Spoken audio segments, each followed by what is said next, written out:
Hi! Katatapos lang namin ng tanghalian, naisip kong gumawa ng ice mocha. Kaya ito, nagbukas ako ng ref, hahanda ko lahat ng kailangan ko. Kumuha ko ng milk at chocolate syrup, pati yelo kagagawa ko lang kagabi na nilagay ko sa plastic ng ice candy. Syempre, kailangan natin ng kape. At baso na nabili ko sa Shopee. Click nyo na lang yung link sa description mamaya. Kinuha ko na rin tong magic wand ko. Electric egg beater yung nakalagay, pero hindi ko ginagamit sa itlog. Siyempre sa Shopee ko rin nabili. Lahat ng link na pinagbilhan ko, lalagay ko lahat sa description. Baka sakaling mabudol ko rin kayo. So, tinanggal ko na siya sa kahon. Mukha lang siyang bago pero ilang beses ko nang ginamit to. Pagkatapos ko kasing gamitin, binabalik ko siya sa plastic at nilalagay ko ulit sa kahon. Maganda to kasi ilang beses ko nang ginamit to, hindi pa rin nalulobat. Mag-init muna tayo ng konting tubig para pantunaw sa kape. Habang nagpapakulo pa ako ng tubig, magtitimpla-timplahan muna tayo. Unahin natin tong kape. 2 teaspoon yung nilagay ko dito kasi gusto ko matapang yung kape. Ay, may nakalimutan pala ako yung asukal.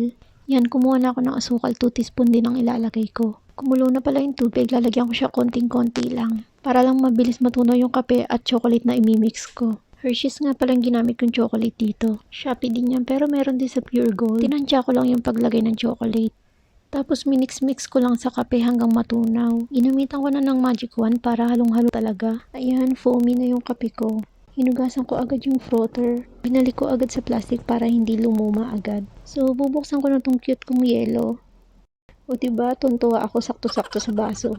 Tapos milk.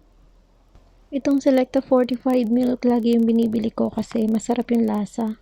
Tinalo ko muna gamit yung chopstick. Tapos nilagyan ko ulit ng gatas hanggang mapuno. Uy, ang ganda!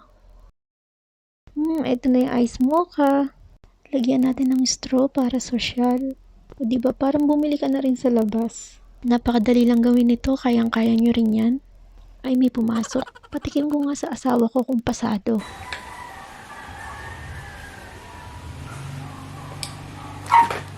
Sa akin na nagkakape, gusto ko to. Malakas yung kape niya. Nilakasan ko nga.